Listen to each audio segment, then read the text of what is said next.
Mengiringmu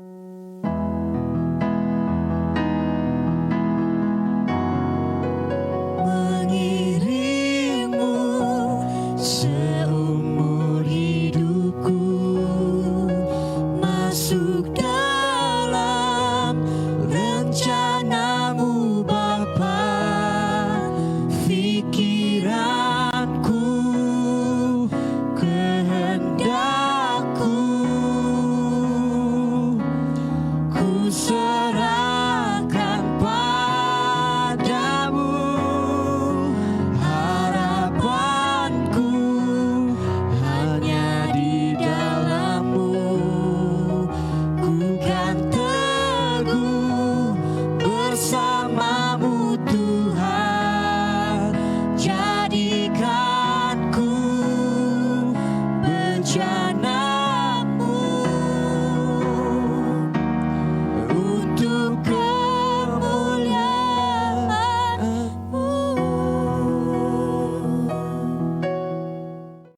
Shalom, selamat malam Bapak Ibu Saudara dimanapun Anda berada. Malam ini kita jumpa lagi di program kami Miracle di channel Majelis Daerah YPP Sumatera Bagian Selatan dan Sekolah Tinggi Teologi Ebenezer. Pada malam hari ini narasumber kami seorang ibu pendeta yang telah teruji kesetiaannya, kini melayani di Gereja Misi Injili Indonesia Ngabang, Kalimantan Barat. Ibu Pendeta Susana. Shalom Ibu, apa kabar? Salam Pak Marlon, puji Tuhan kabar baik. Ya, Ibu Susana Katu, bagaimana kabar pandemi di Kalimantan Barat? Apakah kini sudah melandai atau sudah nggak ada ceritanya lagi? Puji Tuhan sekarang sudah mulai reda untuk di kota tempat saya pelayanan, yaitu di kota Ngabangnya. Dan jemaat juga sudah mulai untuk sudah tidak takut-takut lagi untuk beribadah. Dan sekarang kami sudah offline beberapa bulan. Ya sudah mulai padat tempat-tempat duduk di di gereja sudah mulai penuh. Baik, bagaimana ceritanya Ibu ini di Kalimantan Barat? Bagaimana keadaan pelayanan Ibu di Kalimantan Barat? Suka duka pelayanan di sana? Serukam Pak Marlon. Jadi serukam itu sebenarnya itu kepanjangannya itu seru dan mencekam. Wow, seru dan mencekam. Ini memiliki makna yang dalam. Boleh cerita Bu, kenapa ini seru, kenapa mencekam? Apa niscaya apa gerangan yang terjadi? Jadi seru itu mau menjelaskan tentang keadaan hati kami sendiri menikmati medan pelayanan yang ada. Karena medan pelayanannya sendiri menantang hati, menantang keberanian, menantang nyali untuk harus bisa ada di tempat ini.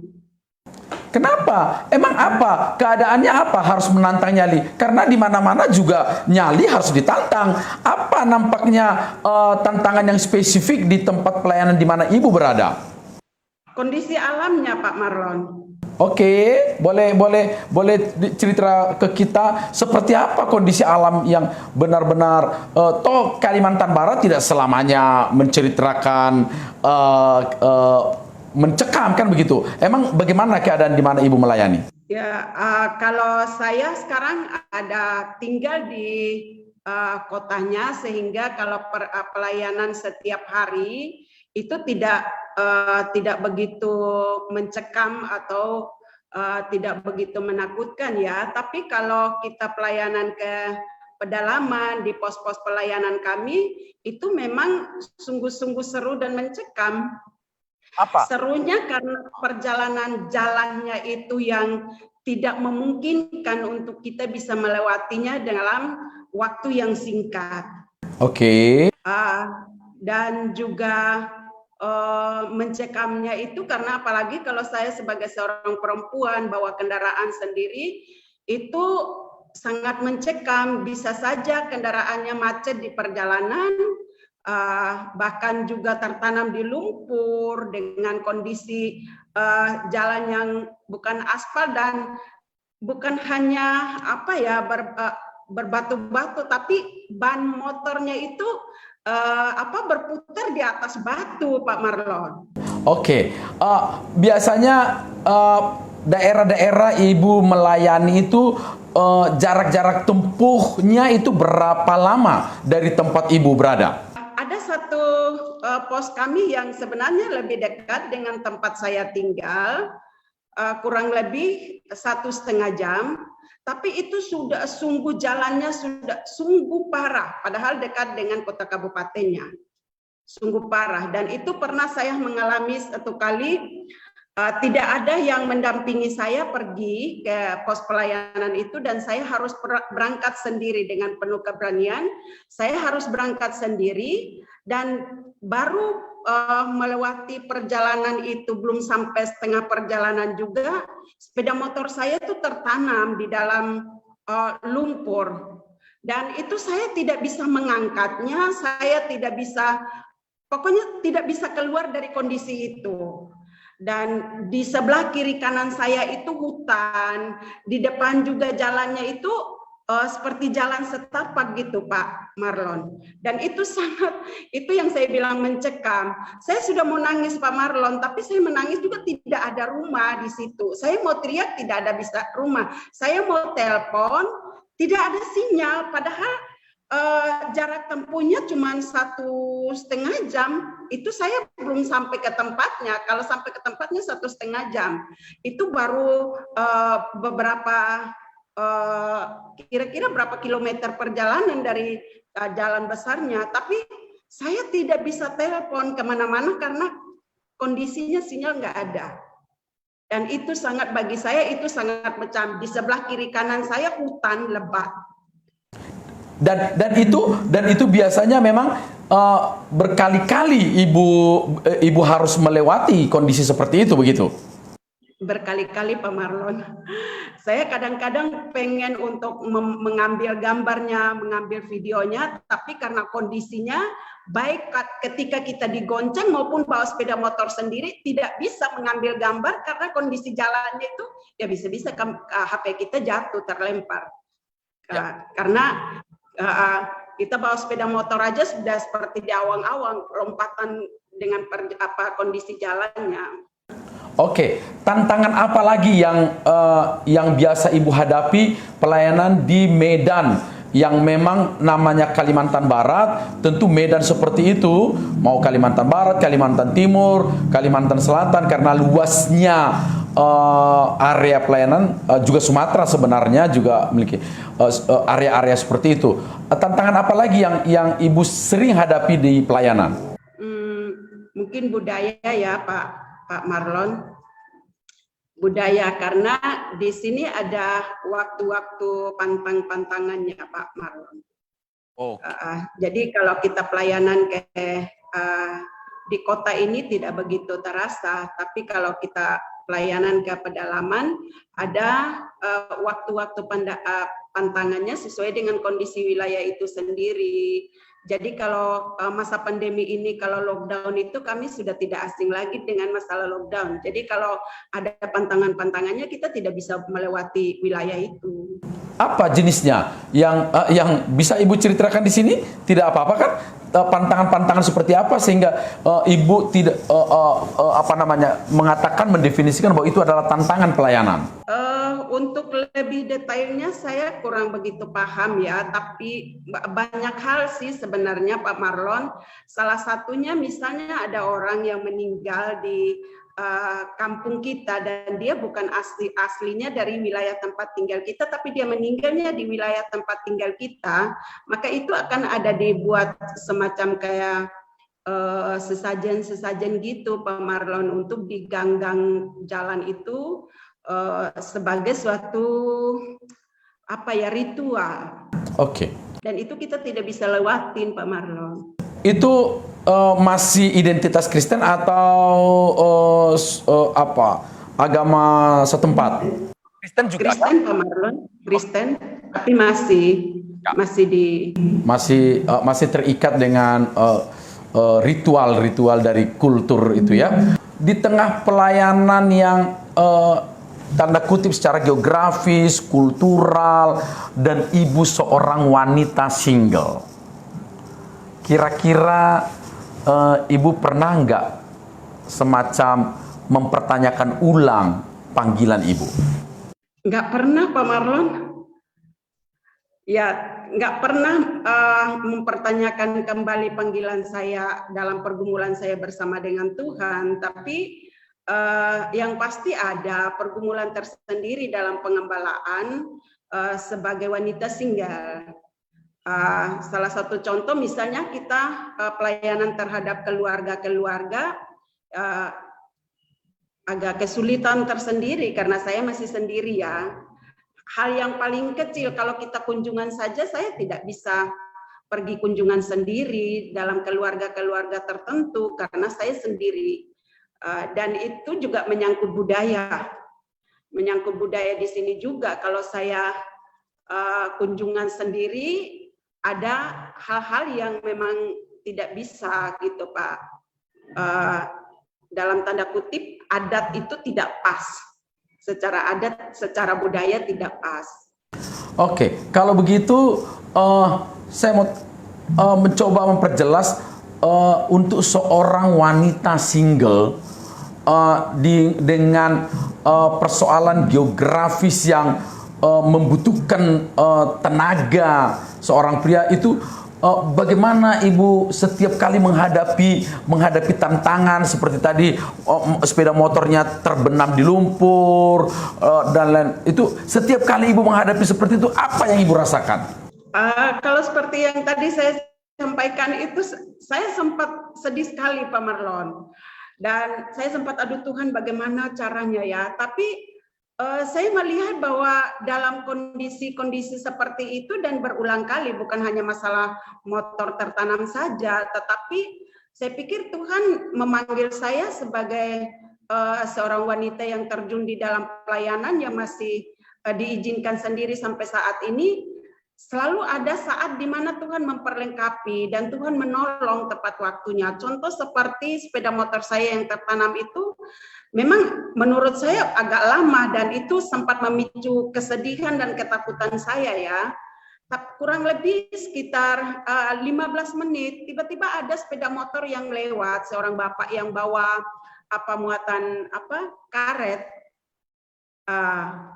Lalu dia sudah dari jauh dia tahu kalau pasti saya membutuhkan pertolongan dan kondisinya dia tidak bisa memarkir sepeda motor dekat dengan saya. Dia harus lewatin saya kira-kira beberapa meter lagi untuk parkir sepeda motornya, baru dia datang menolong saya. Dan saya pikir dia hanya lewat begitu saja dan dia tidak mau menolong saya saat itu. Ternyata dia melewati saya untuk mendapatkan tempat yang datar untuk bisa memarkir sepeda motornya untuk menolong saya. Tapi saya sudah cukup galau Pak Marlon. Di tengah-tengah hutan. Ibu kira dia ngeprank gitu ya. Padahal dia punya niat tulus ya. Oke, baik. Ibu Susan, ini kan ibu single ya. Ya dengan usia yang sudah mulai dewasa. Saat-saat seperti itu, ibu pernah nggak datang kepada Tuhan? Kenapa saya masih sendiri? Seharusnya saya istri seorang pendeta. Bagaimana gitu? Ini kan memang sengaja kami hadirkan wanita single yang melayani dengan geografis yang membutuhkan tenaga. Bagaimana doa ibu atau bagaimana perasaan ibu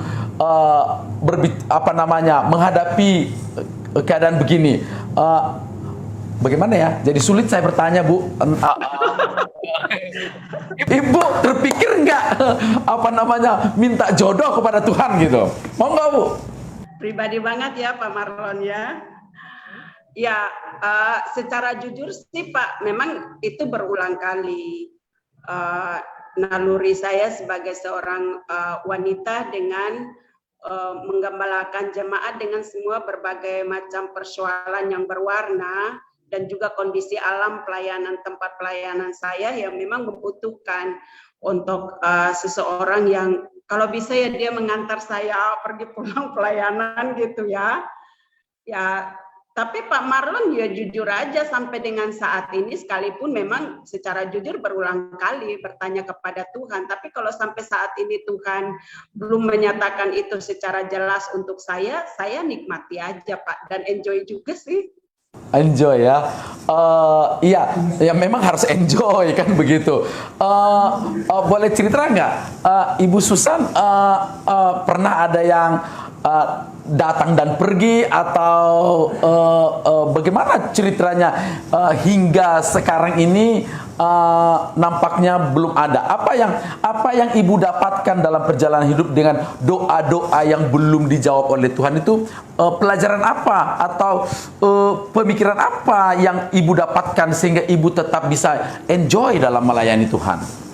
Kalau ditanya tentang ada yang datang dan pergi itu pasti ada ya Pak Marlon, tapi pertimbangannya banyak karena posisi saya sebagai gembala jemaat, saya harus menghidupi firman Tuhan yang saya sampaikan kepada jemaat supaya itu nyata, jemaat bisa dapat melihatnya. Memang bukan hanya Pak Marlon aja yang bertanya, tapi jemaat juga bertanya. Memang tidak semua jemaat berani bertanya itu kepada gembalanya, khususnya ibu-ibu muda yang seusia saya atau anak-anak gadis jomblo yang sudah hampir seusia saya juga belum dapat jodoh. Mereka bertanya, tapi saya terbuka dengan mereka bahwa bagi saya secara pribadi, seorang gembala di tengah-tengah jemaat itu tidak mudah. Saya harus mempertimbangkan dari segala sisi. Misalnya Pak Marlon yang datangnya itu sekuler. Saya ngomong Yusuf, dia ngomong berapa bunga uang yang dia dapatkan, kan nggak nyambung Pak Marlon. Tuntutan keluarga, tuntutan diri sendiri kan, apa nggak Ibu nggak pernah berpikir bahwa menjadi istri seseorang juga indah, walaupun tidak melayani full begitu ya? Apakah tidak pernah terpikir seperti itu? Ya terpikirkan dan doakan juga Pak Marlon, tapi apakah orang yang bersangkutan bersedia atau tidak Pak? Oke. Karena tidak semua juga bisa menerima kondisi kita sebagai gembala yang dia bisa mengimbangi kita atau tidak dalam pelayanan itu. Mengimbangi kita bukan berarti dia harus terlibat full dalam pelayanan seperti kita, tetapi kehidupannya sendiri dia bisa enggak. Kenapa nggak Ibu tinggalkan saja pelayanan sebagai gembala? Kan lebih enak jadi istri orang. Tidak naik motor lagi, tidak terbenam lagi motornya, tidak harus, repot sekali. Kenapa nggak jadi istri orang saja? Kan lebih enak begitu ya. Gimana menurut Ibu? Pertanyaan saya ini. Panggilan saya jauh lebih berharga daripada hanya menjadi istri orang. Wow. Seperti apa sih bagi Ibu arti kesetiaan? Kesetiaan itu Pak Marlon, menurut saya itu kesetiaan itu tidak dapat dipisahkan dengan ketaatan. Jadi kesetiaan itu dengan ketaatan bagaikan dua sisi mata uang yang tidak dapat dipisahkan. Maka kesetiaan itu adalah mengabaikan seluruh keinginan kita, mengabaikan seluruh kehendak pribadi kita, dan hanya taat kepada pimpinan Tuhan. Dan itu tidak mudah Pak Marlon, yang saya alami secara pribadi ya. Tidak mudah karena kita harus mengalahkan diri kita sendiri. Ibu, di tengah situasi juga kita harus juga terbuka bahwa ada persoalan-persoalan gereja yang kadang-kadang membuat proses-proses proses-proses pelayanan ini kadang-kadang secara manusia bisa terganggu, bisa menguji kesetiaan itu. Apakah Ibu juga mengalami yang namanya kondisi seperti itu? Ya, kalau saya bilang tidak mempengaruhi juga bohong ya Pak Marlon, karena kita manusia seutuhnya yang pasti ada saat-saat di mana kondisi di dalam jemaat, kondisi lembaga dan lain sebagainya, itu pasti agak mempengaruhi dalam pengertian ya memikirkan untuk bagaimana untuk bisa dapat beranjak dari kondisi itu gitu ya. Ya contoh misalnya ya apakah memang panggilan saya tetap di sini? Ya tapi tetap kembali kepada apa yang saya sampaikan, bahwa kesetiaan itu tidak bisa dipisahkan dengan ketaatan, dan itu tidak mudah, harus mengalahkan semua yang ada di sini untuk mengikuti panggilan awal itu. Dan saya bersyukur sampai dengan saat ini saya tetap ada bersama dengan GMII YPPI karena saya belajar untuk mengalahkan semua yang ada di sini, Pak. Itu yang mau saya tanya, kenapa Ibu masih tetap mau di GMII YPPI ini? Pertama panggilan, Pak Marlon. Seperti apa Ibu mendefinisikan panggilan itu? Ya memang dari awal saya merasa saya bertumbuhnya di GMII YPPI, Pak. Orang tua saya awalnya dari Gemit, tapi mereka pindah ke GMII melalui pelayanan YPPI, dan saya bersama dengan orang tua saya bertumbuhnya melalui GMII YPPI. Maka setelah saya kuliah, sebenarnya panggilan masuk ke GMI itu saat saya praktek 1 tahun, saya ditempatkan di salah satu jemaat GMII di Kupang, Pak. Dan disitulah baru saya bisa mengerti bahwa saya dipanggil untuk pelayanan melalui gereja sebagai gembala jemaat. Sebelumnya sebenarnya impian saya itu ke Timur Timur, Pak, Timor Leste. Gereja Timor Leste, tapi orang tua kurang setuju ya, dan waktu praktek 1 tahun itulah yang baru saya mengerti bahwa saya dipanggil kembali kepada gereja asal saya sendiri di mana saya bertumbuh. Dan yang membuat saya setia sampai saat ini, yang pertama Pak Marlon, dari komitmen saya secara pribadi, saya berpikir begini, kalau saya tidak menghargai panggilan saya sendiri, emang siapa yang mau hargai? Tidak ada seorang pun yang bisa menghargai panggilan kita sendiri kalau bukan kita yang menghargai panggilan kita sendiri.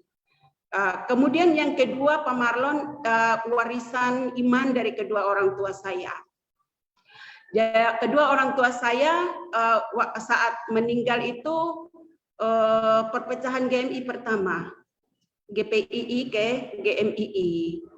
Dan yang satu sekarang jadi GKRI. Saya ingat persis waktu sebelum saya ditabiskan pendeta, Bapak Mama saya waktu saya pulang libur praktik 1 tahun, mereka punya kamar doa sendiri dan mereka memanggil saya masuk ke kamar doa itu. Mereka berdua berpesan, selesai kamu kuliah, kamu jangan hanya jadi evangelis, tapi harus jadi pendeta. Karena ada satu kerinduan kami, bila kami meninggal, kamu yang memakamkannya. Itu Pak Marlon, saya memberontak. Saya marah dengan mama saya. Saya marah dengan bapak saya karena waktu itu saya tahu ada pendeta GMII di Pulau Semau, di Otan, di Kupangnya, di Kupang Pulau Semau.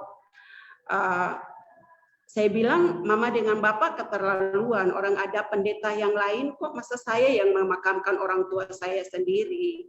Lalu mama saya jawab, sekarang kamu belum mengerti, tapi sudah tiba waktunya, kamu akan mengerti bahwa kamu punya kewajiban sebagai seorang pendeta yang lahir dari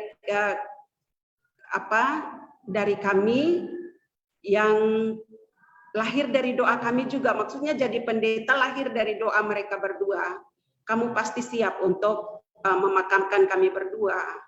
Dan itu tidak mudah, Pak Marlon. Saya sudah lewatin berapa tahun. Waktu itu saya baru pindah dari Pontianak ke Jakarta, mutasi ke Jakarta di GMII Yesus Penyelamat di Kebayoran Baru waktu itu.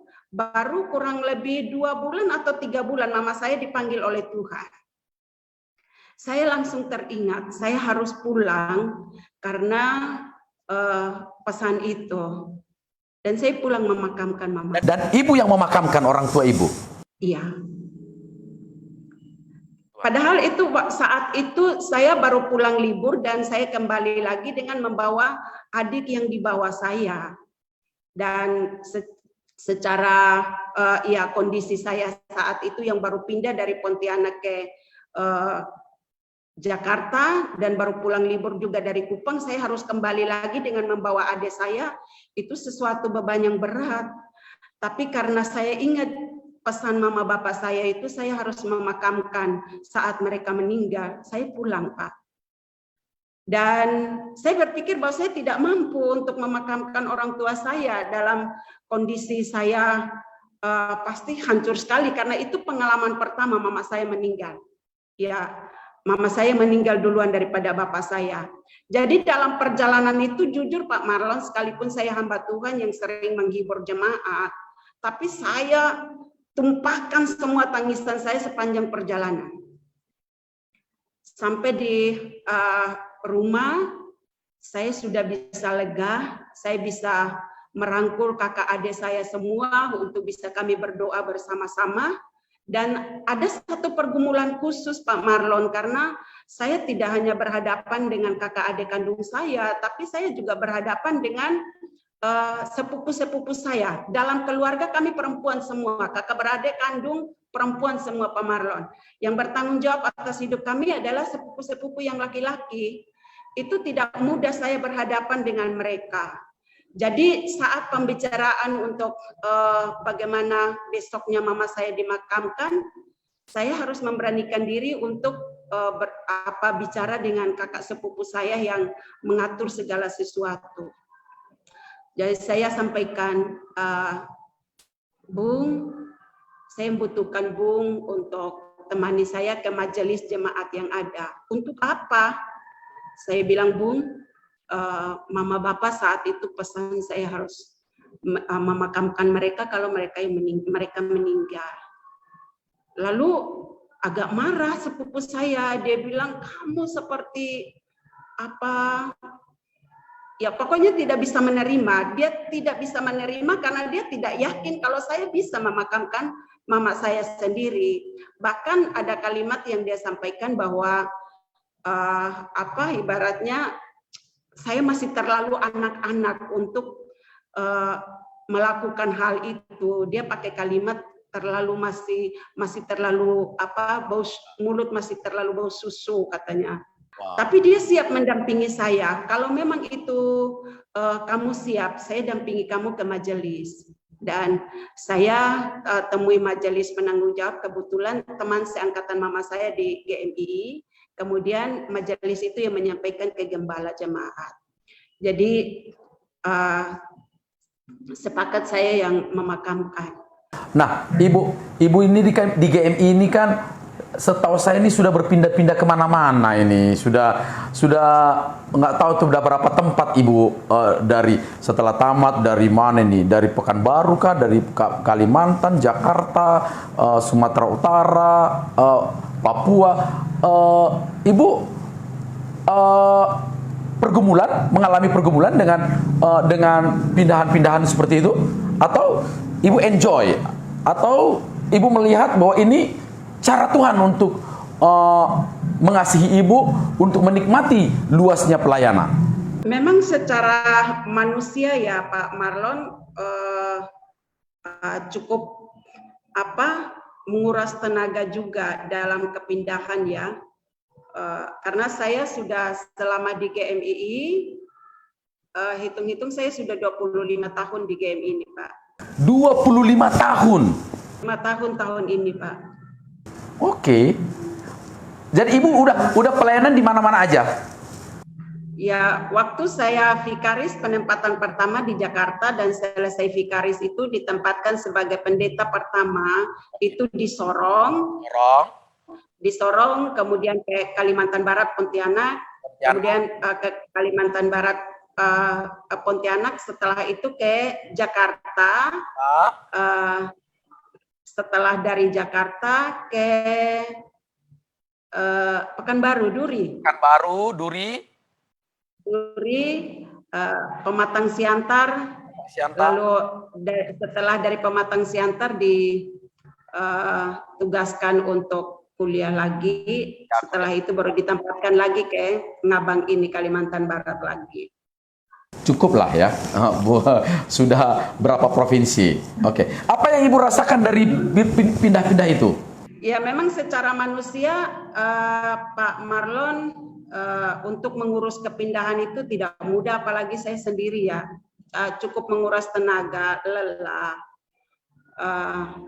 Tapi kalau pengalaman ya bukan untuk sesuatu yang disombongkan atau dibanggakan, tapi saya menikmati pengalaman dari daerah ke daerah itu berwarna sesuai dengan kondisi semua jemaah dan budaya yang ada.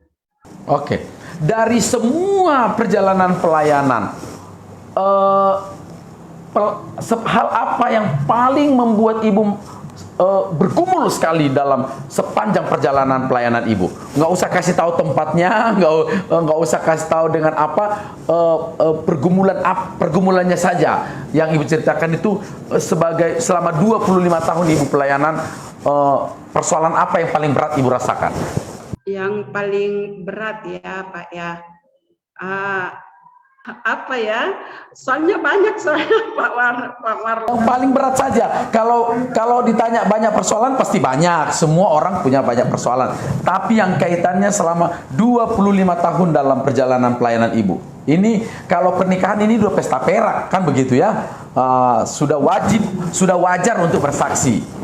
Ya mungkin dengan usia saya yang saat ini sudah lebih matang di dalam memimpin atau mengembalakan gitu ya. Jadi tidak begitu merasakan Pak Marlon. Tapi dari usia 30 ke 40 itu terasa sekali sebagai wanita singgah. Karena kadang-kadang tidak dianggap. Waduh. Hal apa yang Ibu merasa tidak dianggap itu apa? Perkataan orang, perlakuan orang, atau apa biasanya? Iya, perkataan, perlakuan bersamaan di dalamnya Pak Marlon. Biasanya ngomongan seperti apa yang menyakitkan itu? Ngomongan seperti apa menyakitkan itu? Coba supaya kita nggak usah sebut lagi ngomongan itu mungkin ke orang-orang kan gitu. Ada satu saat kami sedang membahas sesuatu yang memang nampaknya itu membutuhkan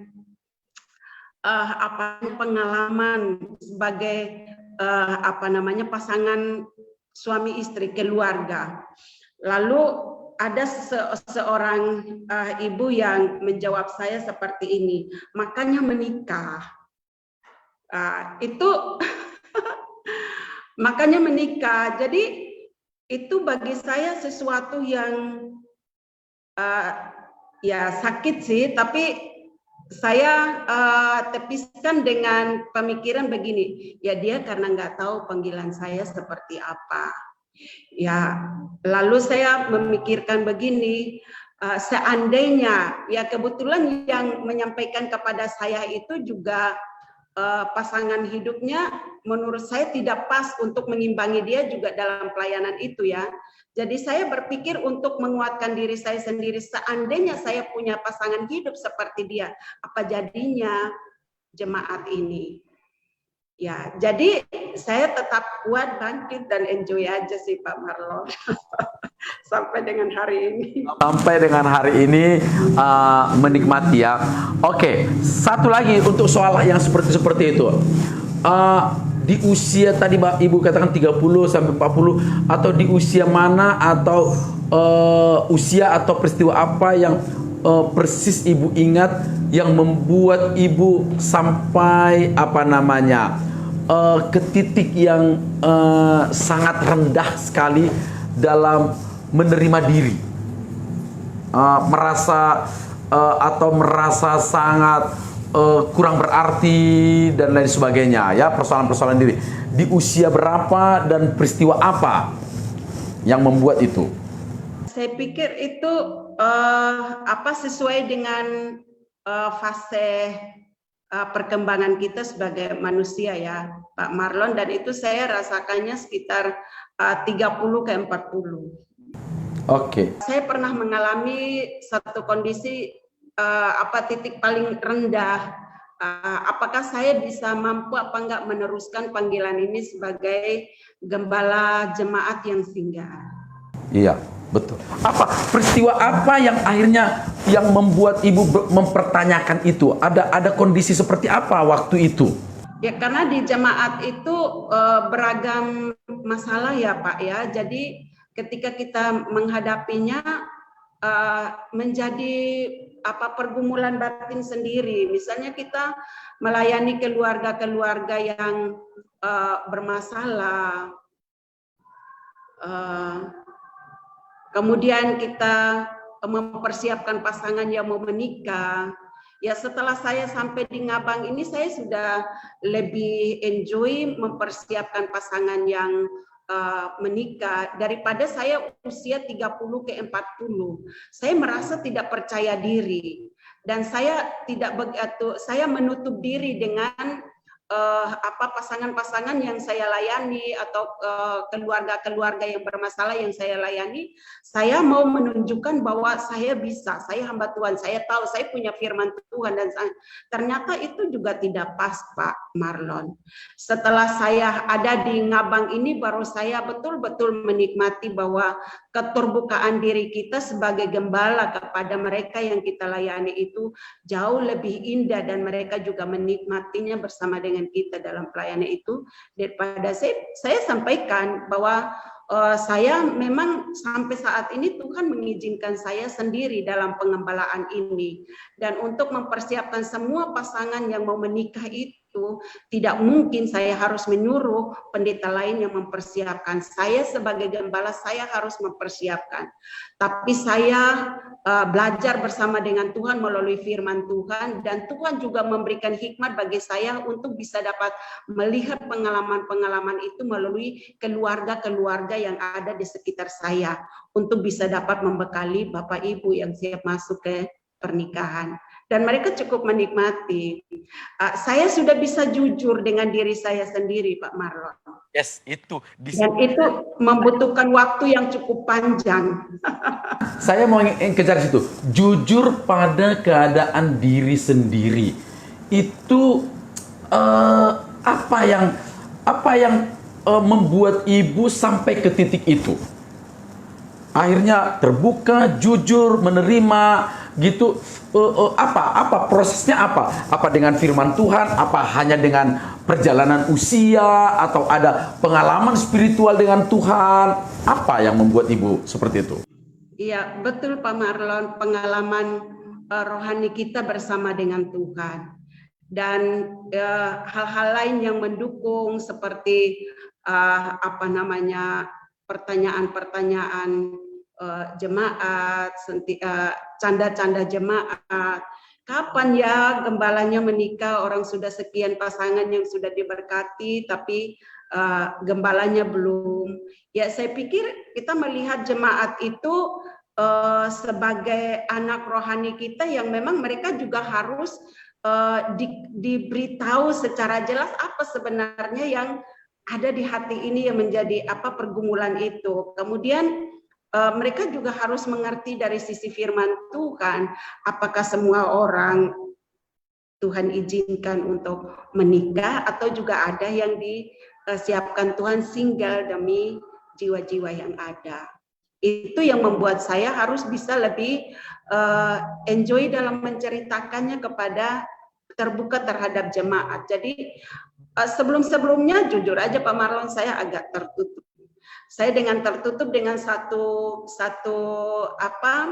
pemikiran seperti ini. Saya datang ke sini, saya memberitakan firman Tuhan, bukan memberitakan diri saya dalam tanda kutip ya Pak Marlon untuk kondisi masih single. Wow, ini memang sangat tidak mudah saya mengerti gembala single, gembala wanita single itu tentu memiliki proses yang panjang untuk ke titik di mana Ibu katakan jujur pada diri sendiri dan lain sebagainya. Seandainya nih Tuhan berikan sekarang teman hidup atau tahun depan itu, ibu masih terbuka menikah? Biarkanlah kehendak Tuhan yang jadi. Enggak, dari hati ibu kan ada orang ya, ada orang oke, tahun yang lalu, 2 tahun yang lalu saya masih, tapi untuk sekarang saya nggak lagi. Kalau seorang pendeta Susan yang adalah gembala jemaat sudah 25 tahun pelayanan dan penggembalaan, di usia seperti sekarang sudah mulai makin dewasa, apakah masih terbuka secara jujur, masih mau seandainya Tuhan beri pasangan? Ya, kalau itu Tuhan kehendaki, ya saya kembali lagi kepada pengertian yang ditanyakan Pak Marlon tadi, kesetiaan dan dalam hubungannya dengan ketaatan, Pak. Tapi yang pasti harus tetap ada di dalam rel panggilan Tuhan. Maksudnya begini, kalau seandainya oke deh ada seorang ini majelis ganteng, sudah punya kedudukan, oke, Ibu Susan, saya melamar ibu tetap melayani tapi nggak usah jadi gembala, bantu-bantu pelayanan aja gitu. Ibu mau? Pak Marlon, mungkin pertanyaan itu bukan hanya dari Pak Marlon ya, tapi itu timbul dari hati saya sendiri juga. Sering mempertanyakan itu. Tapi saat pertanyaan itu terlintas di hati saya, pikiran saya itu, saya memikirkan lagi ke jemaat.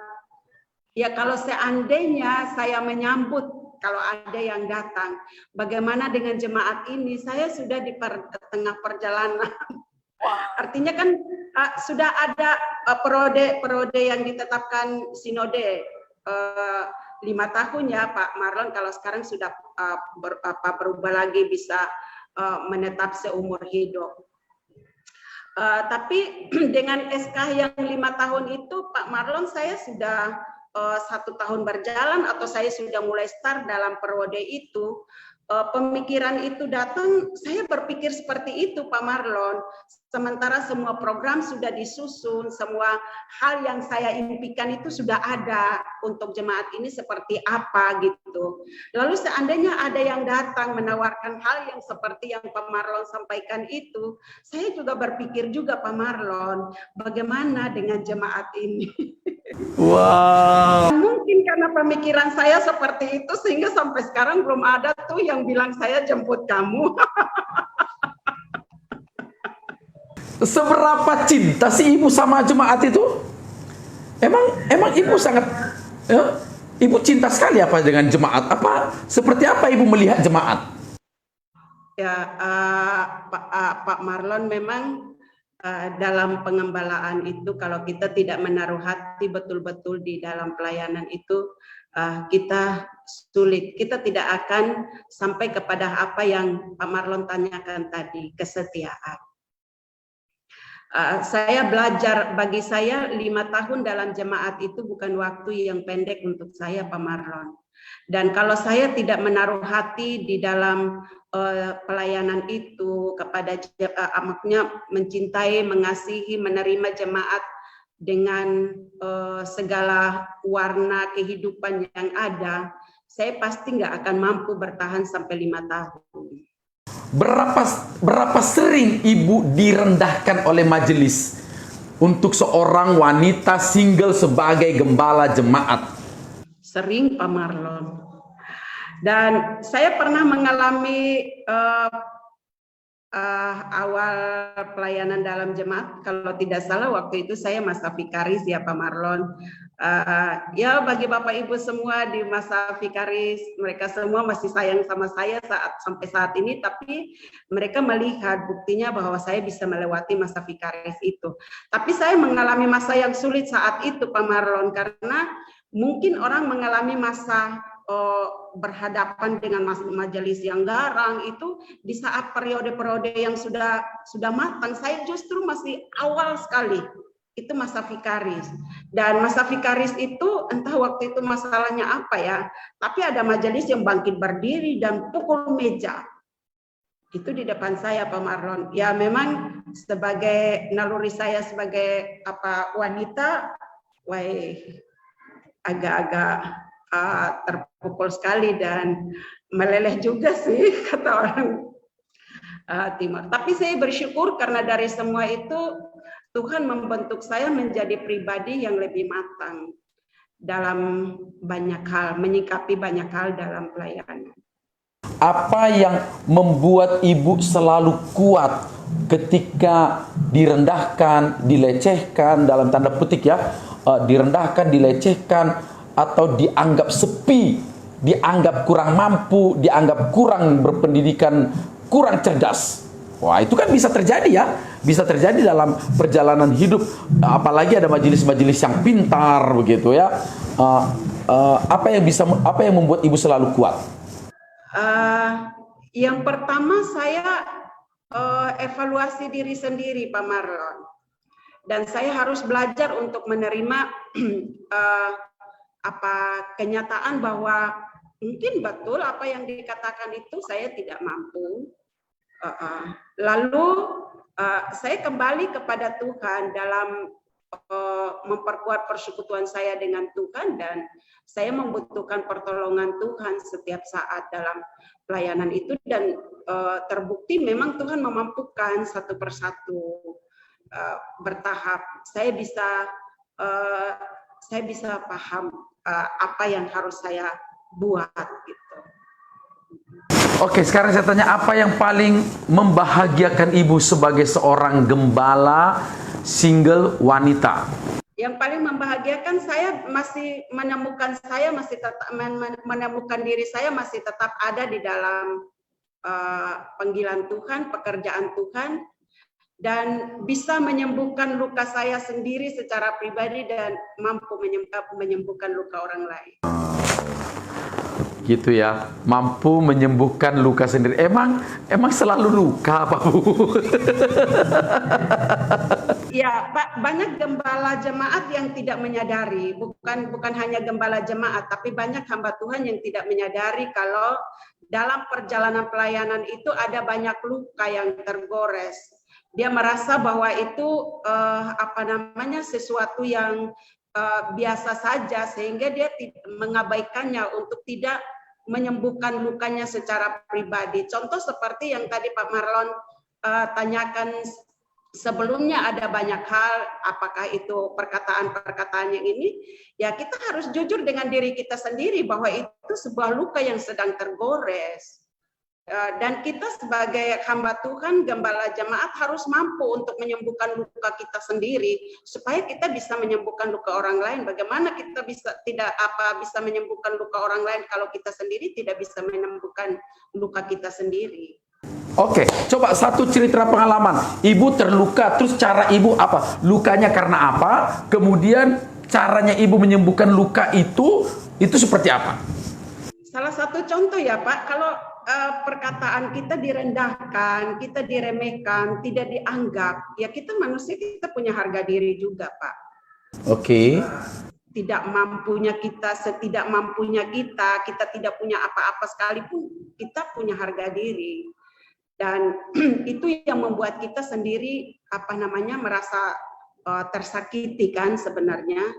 Nah, maka untuk saya secara pribadi, saya harus menerima kenyataan bahwa kalau saya diremehkan itu karena saya masih wanita single, tidak bisa untuk melayani menolong pergumulan dalam setiap keluarga yang ada. Saya harus bisa menerima bahwa memang kenyataannya seperti itu. Dan yang kedua, langkah selanjutnya saya mengampuni. Tuhan memakai mereka untuk membentuk hati saya. Wow, Tuhan memakai mereka untuk membentuk hati saya. Wow, luar biasa Ibu Susan. Di bawah usia ibu ini kan, di bawah ibu pasti ada banyak sekarang wanita-wanita yang melayani sebagai gembala. Dan mereka mengalami juga pengalaman-pengalaman pahit. Apa yang mau ibu katakan pada kesempatan ini? Yang pertama, kalahkan diri sendiri, menerima kenyataan bahwa memang kita masih sendiri, dan mengampuni sebagai bagian dari menyembuhkan luka sendiri supaya kita bisa menyembuhkan luka mereka yang sedang kita layani. Wow, Luar biasa. Ibu Susan, kalau seandainya Tuhan izinkan terus sehat, Ibu mau sampai usia berapa menggembalakan? Saya berdoa usia saya 80 tahun ada di dunia ini, Pak Marlon. 80 tahun. Luar biasa. Setelah itu bertemu sang mempelai dari kerajaan Allah, dari sorga yang akan menjemput kita semua ya.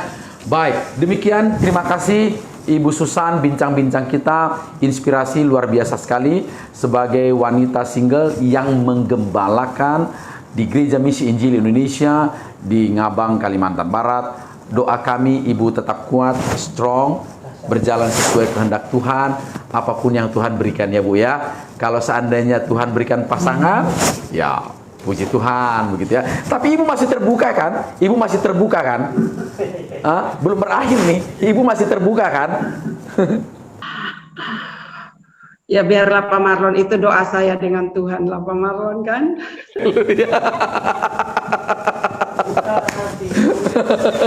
Baiklah, pemirsa dimanapun Anda berada, ini sukacita sekali hamba-hamba Tuhan bicara dari hati ke hati, bagaimana mereka berjalan bersama dengan Tuhan, dan kiranya kesaksian ini menjadi inspirasi. Sampai di sini pertemuan kita.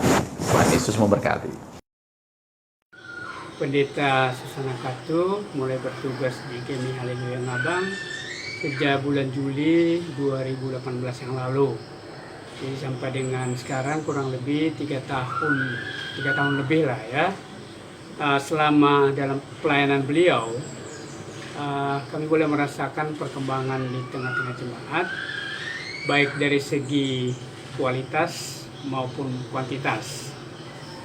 Dan Ibu Pendeta Susana Katu, kami menilai bekerja dengan giat dan penuh semangat untuk memotivasi jemaat supaya semakin bertumbuh dalam iman. Dan kami boleh melihat bahwa selama beliau bertugas di tengah-tengah jemaat, kesetiaannya dalam melayani pekerjaan Tuhan sampai hari ini boleh kami rasakan kegigihannya untuk menjangkau jemaat yang agak lemah, kunjungan yang rutin dilakukan beliau kepada setiap jemaat. Jadi kami boleh merasakan hal-hal yang baik lah selama pelayanan beliau di tengah-tengah jemaat GMI Haleluya. Harapan kami ke depan beliau terus makin semangat di tengah-tengah pembangunan gereja juga saat ini. Kami boleh melihat bahwa kegigihan untuk memotivasi jemaat untuk bersama-sama di dalam pembangunan gereja, karena kami sedang membangun